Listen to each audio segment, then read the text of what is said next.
नमस्कार, मैं हूं आपके साथ मयंक मिश्रा। आज 14 तारीख है। इस समय भारत में ब्रिक्स समिट चल रही है। ईरान के विदेश मंत्री अब्बास अराक्ची साहब भारत में मौजूद हैं और उन्होंने भारत से, दिल्ली से डोनाल्ड ट्रंप को सीधा संदेश दिया है, करारा संदेश दिया है कि अगर ईरान पर फिर से हमला हुआ तो ईरान इसका जोरदार जवाब देगा। हम इस पर बात करेंगे, ब्रिक्स समिट पर भी बात करेंगे और ईरान और रूस का भारत को लेकर क्या रुख है इसको लेकर भी बात करेंगे। लेकिन शुरुआत मैं एक खास खबर से करना चाहता हूं। देखिए, ईरान के विदेश मंत्री अब्बास अराक्ची साहब जब भारत पहुंचे तो वो जिस प्लेन में बैठकर भारत आए उस जहाज पर लिखा हुआ था मिनाब 168। मिनाब 168 ईरान की वो शहीद बेटियों को उन्होंने याद किया है जिनकी अमेरिका और इजराइल के हमले में मौत हो गई थी। इसीलिए वो जिस जहाज में भारत आए उस जहाज के ऊपर मिनाब 168 लिखा हुआ था। ईरान के विदेश मंत्री ने भारत पहुंचकर भी ईरान की उन शहीद बेटियों को याद किया। और मैं पूरे हिंदुस्तान की तरफ से ये कहना चाहता हूं, ईरान के विदेश मंत्री से सीधा कहना चाहता हूं कि पूरा हिंदुस्तान ईरान के इस दर्द को समझता है। ईरान में जिस तरह से मासूम छोटी छोटी बेटियों पर हमला हुआ, उनको शहीद किया गया, उस पूरे दर्द को हिंदुस्तान का एक एक शख्स महसूस करता है और इस पूरे मुद्दे पर भारत हमेशा ईरान के साथ खड़ा हुआ है। देखिए, व्यक्तिगत रूप से आप मेरी राय हमेशा जानते हैं। इस मुद्दे को लेकर हमेशा मैंने बेबाकी से अपनी राय रखी है। मेरा मानना यह है कि ये इतिहास का सबसे बर्बर हमला माना जाएगा, इतिहास की सबसे शर्मनाक घटना मानी जाएगी। जिस तरह से छोटी छोटी बच्चियों के ऊपर टॉमहॉक मिसाइल्स मारी गई, इससे घटिया हरकत इतिहास के सबसे शर्मनाक घटनाओं में इसे गिना जाएगा, हमलों में इसे गिना जाएगा। और जिन्होंने ये हमले किए उनके नाम वॉर क्रिमिनल्स की तरह लिए जाएंगे। मुझे ये कहने में कोई हिचक नहीं है। देखिए, अब्बास अराक्ची साहब भारत आए, वो बैठक में हिस्सा ले रहे हैं, ब्रिक्स समिट में हिस्सा ले रहे हैं। रूस के विदेश मंत्री लावरोव जो है वो भी भारत में है। इसके अलावा ब्रिक्स के जितने विदेश मंत्री हैं वो सब भारत में हैं। बड़ी समिट हो रही है। देखिए, इसी बीच जो है उनका बयान आया है। मैं पहले ईरान की बात करूंगा, उसके बाद हम रूस की बात करेंगे। ईरान की तरफ से अब्बास अराक्ची साहब ने और उप विदेश मंत्री जो हैं काजिम गरीबाबादी, इनकी तरफ से बड़े बयान सामने आए हैं। पहले हम अब्बास अराक्ची साहब की बात करें। उन्होंने भारत में आके दिल्ली से डोनाल्ड ट्रंप और अमेरिका को संदेश दिया है कि जिस तरह से ईरान पर हमले किए गए, झूठ बोलकर हमले किए गए कि ईरान के पास न्यूक्लियर वेपन है, पूरी तरह से गलत दावे थे ये और गलत आरोप लगाकर ईरान पर हमले किए गए। बात नंबर 1। उन्होंने ये भी कहा कि बातचीत हो रही थी, उस बीच में हमले किए गए, ये सरासर धोखा था। उन्होंने ये भी कहा कि अगर ईरान को अब फिर से हमला किया जाता है ईरान पे, तो ईरान इसका करारा जवाब देगा। ईरान ने ब्रिक्स समिट में भी अपने पक्ष को बड़ी मजबूती के साथ रखा है। जिस तरह से हमले हुए ईरान पे, उसको लेकर बड़ी साफगोई के साथ ईरान के विदेश मंत्री ने ये बात रखी है। इसके अलावा देखिए, ईरान के जो उप विदेश मंत्री हैं काजिम गरीबाबादी, जब ये भी भारत में है इस समय, जब ये पहुंचे यहाँ पर तो उन्होंने बयान दिया। देखिए, एक तो बड़ी अहम बात ये है कि इस समय जब ये ब्रिक्स समिट हो रही है, इसी दौरान हॉर्मुज से भारत के 2 और जहाज़ जो हैं वो हॉर्मुज को क्रॉस कर चुके हैं। ईरान ने हमेशा इस बात को कहा, एक बार फिर ईरान ने इस बात को दोहराया है कि जो काजिम गरीबाबादी हैं, उप विदेश मंत्री ईरान के, इनकी तरफ से इन्होंने कहा है कि भारतीय जहाज़ों को हॉर्मुज का इस्तेमाल करने के लिए प्राथमिकता दी जा रही है। और गौर करने वाली बात है कि ईरान ने यहाँ कई जो जहाज़ निकले हैं उनसे टोल टैक्स दिया है, लेकिन भारत से किसी तरह का टोल टैक्स नहीं लिया गया है। और ईरान ने ये वादा किया है कि यहाँ से जितने जहाज़ निकल रहे हैं उसमें भारत के जहाज़ों को निकलने में हमेशा प्राथमिकता दी जाएगी, प्रायोरिटी दी जाएगी। इस समय आप देख ही रहे हैं पूरे दुनिया में जो है तेल और गैस का संकट है। इस बीच ईरान की तरफ से ये वादा किया गया है भारत से कि किसी भी तरह का भारत में तेल संकट अगर आता है या गैस से संबंधी संकट आता है तो ईरान भारत की हर संभव मदद करने के लिए तैयार है। और जितना तेल भारत को चाहिए वो ईरान देने के लिए, सप्लाई करने के लिए तैयार है। भारत के 25 जहाज हॉर्मुज में फंसे हुए थे जब से क्राइसिस शुरू हुआ, उसमें से 11 जहाज निकल चुके हैं। 2 और जहाज़ों के अगले 2 दिन के भीतर वहां से बाहर निकलने की आधिकारिक पुष्टि कर दी गई है, यानी 2 जहाज वहां से और निकल गए हैं। ये बयान आया है काजिम गरीबाबादी, जो ईरान के उप विदेश मंत्री हैं। इसके साथ ही उन्होंने दिल्ली में ही एक बड़ी खूबसूरत बात कही। उन्होंने कहा भारत और ईरान को उन्होंने एक संस्कृति वाले दो राष्ट्र बताया। उन्होंने ये कहा कि भारत और ईरान इस तरह से हैं मानो एक संस्कृति वाले दो राष्ट्र हैं, यानी दो देश हैं जिनकी संस्कृति एक है, जिनकी विचारधारा एक है और जिनका एक बड़ा लंबा इतिहास रहा है। देखिए, कहने का मतलब यहाँ पर यह है कि ईरान ने एक बार फिर ये आश्वासन दिया है भारत को और दिल्ली में दिया है। देखिए, पिछली बार जब ईरान के विदेश मंत्री भारत आए थे, उस समय भारत और पाकिस्तान के बीच जंग चल रही थी और इस वक्त जब ईरान के विदेश मंत्री जो हैं वो भारत आए हैं, उस समय ईरान और अमेरिका के बीच जंग चल रही है। यानी दोनों ही उनकी यात्राएं अब्बास अरागची साहब की भारत में ऐसे हालात में हुई है जब कोई ना कोई जंग चल रही है।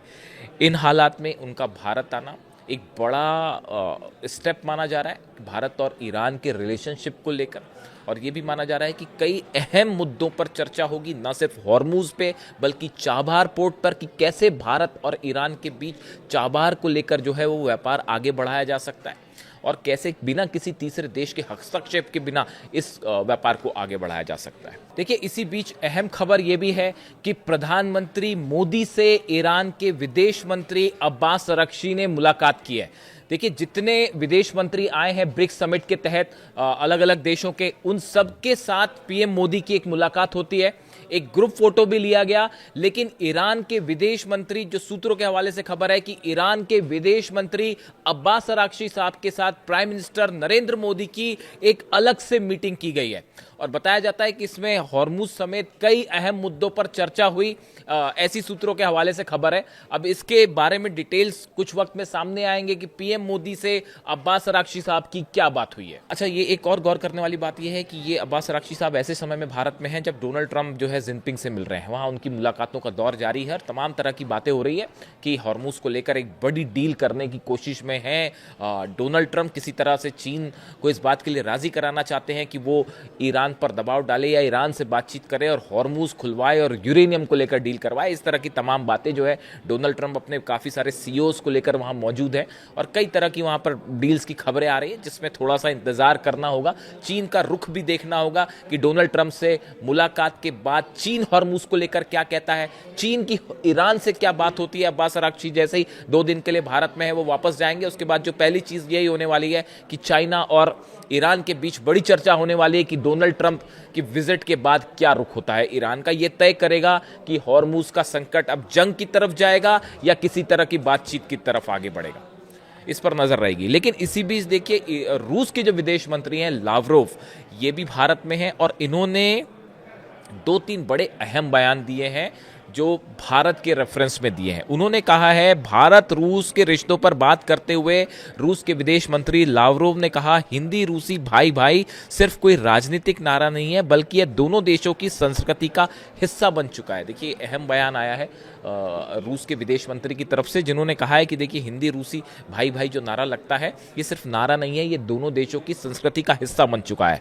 लावरोव ने यह भी कहा कि कुछ ताकतें रूस भारत के रिश्तों को कमजोर करने की कोशिश कर रही हैं और बंद ढांचे बनाकर अपने नियम थोपना चाहती हैं, लेकिन उनकी कोशिशें लगातार नाकाम हो रही हैं। देखिए, ये इशारा अमेरिका की तरफ है, जो उन्होंने लावरोव का रूस का ये कहना है कि जिस तरह से अमेरिका ये लगातार दबाव बनाता है कि भारत रूस का तेल ना खरीदे, उसको लेकर ये रूस के विदेश मंत्री ने निशाना साधा है और उन्होंने कहा है कि भारत रूस के रिश्तों को कमजोर करने की कई देश ऐसी कोशिश कर रहे हैं, लेकिन इसमें वो कभी कामयाब नहीं हो पाएंगे। उन्होंने कहा, हम सब देख रहे हैं और हमारे भारतीय दोस्त भी देख रहे हैं, यही बात हमारी दोस्ती को और ज्यादा कीमती बनाती है। उन्होंने कहा कि भारत के लोग जो है वो भी इस बात को समझते हैं कि भले कोई लाख कोशिश करे, लेकिन भारत और रूस की दोस्ती हमेशा से रही है और हमेशा आगे रहेगी, चाहे कितनी ही कोशिश कोई इसको तोड़ने की क्यों ना कर ले। इसके साथ ही उन्होंने एक और अहम बात कही, मैं गारंटी देता हूं कि रूस से होने वाली आपूर्ति के संबंध में भारत के हितों को कभी कोई नुकसान नहीं पहुंचेगा। रूस भारत को गैस, तेल और कोयले जैसे हाइड्रोकार्बन की आपूर्ति लगातार जारी रखे हुए है और भविष्य में सहयोग और मजबूत होगा।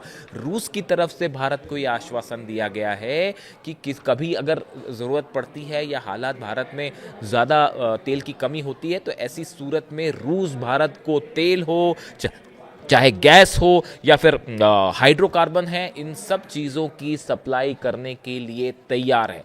यानी न सिर्फ ईरान की तरफ से बल्कि रूस की तरफ से भी भारत को यह आश्वासन दिया गया है कि भारत में किसी तरह का तेल का संकट नहीं आने दिया जाएगा, और ज़रूरत होती है तो पूरी तरह से मदद के लिए ईरान भी तैयार है, रूस भी तैयार है। ईरान की तरफ से बार बार ये बात कही गई है कि हॉर्मुज़ में भले जहाज़ फंसे हों, दिक्कत है, लेकिन हमारी प्रायोरिटी ये है कि भारत के जितने जहाज़ हैं वो वहाँ से पास हों और उन्हें भारत आने दिया जाए बिना किसी टोल के, बिना किसी विवाद के।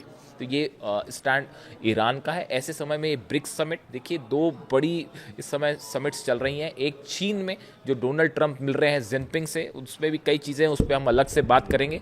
उनके पहली दौर की जो मुलाकात हुई जिनपिंग की और ट्रंप की, बताया जा रहा है कि पर्दे के पीछे कई सारी डील्स हो रही हैं। ताइवान और हॉर्मुज़, ये दो मुद्दे ऐसे हैं कि क्या ताइवान और हॉर्मुज़ को लेकर कोई बड़ी डील हो रही है कि हम ताइवान में इंटरफेयर नहीं करेंगे, आप हॉर्मुज़ को खुलवाइए, इस तरह की कोई डील तो नहीं हो रही। जो बड़े सारे एक्सपर्ट इस बात को लेकर अपनी राय जाहिर कर रहे हैं। कई सारे सीईओज आए हैं, तमाम टैरिफ्स को लेकर बातें हो रही हैं, तमाम ट्रेड डील्स हो रही हैं, बिजनेस डील्स हो रही हैं। वो डील्स एक तरफ है, लेकिन सबसे बड़ी जो प्रायोरिटी है डोनाल्ड ट्रंप की, वो है हॉर्मुज़ और ईरान के साथ न्यूक्लियर डील। अब इसमें चीन का क्या रुख होता है, इसके लिए वेट करना पड़ेगा कम से कम 48 घंटे का, ताकि ये बात सामने आए कि आखिर चीन क्या फैसला करता है डोनाल्ड ट्रंप की मुलाकात के बाद। दूसरी तरफ ब्रिक्स समिट, जिसमें रूस और ईरान के विदेश मंत्री भारत में, इतना ही नहीं सऊदी अरब और यूएई के रिप्रेजेंटेटिव भी भारत में हैं। देखिए ये ब्रिक्स समिट एक ऐसे समय में हो रही है जब तमाम हालात यूएई और ईरान के बीच में कैसे हैं आप जान ही रहे हैं।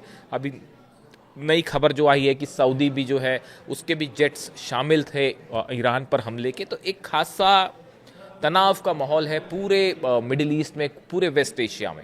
इन हालात में भारत में ब्रिक्स समिट बेहद अहम हो जाती है इस पूरे इलाके को लेकर। और ईरान की तरफ से भी ये बयान आना कि भारत हमेशा से इस बात को कहता रहा है कि शांति से बात हो, बातचीत से हल किया जाए, उसका ईरान पूरी तरह से समर्थन करता है। यानी दो समिट, एक चीन में हो रही है, एक भारत में हो रही है, और सबकी नज़र है कि ईरान को लेकर क्या फैसला होता है। जो भी अपडेट होगा आप तक पहुँचाएंगे। Thank you so much.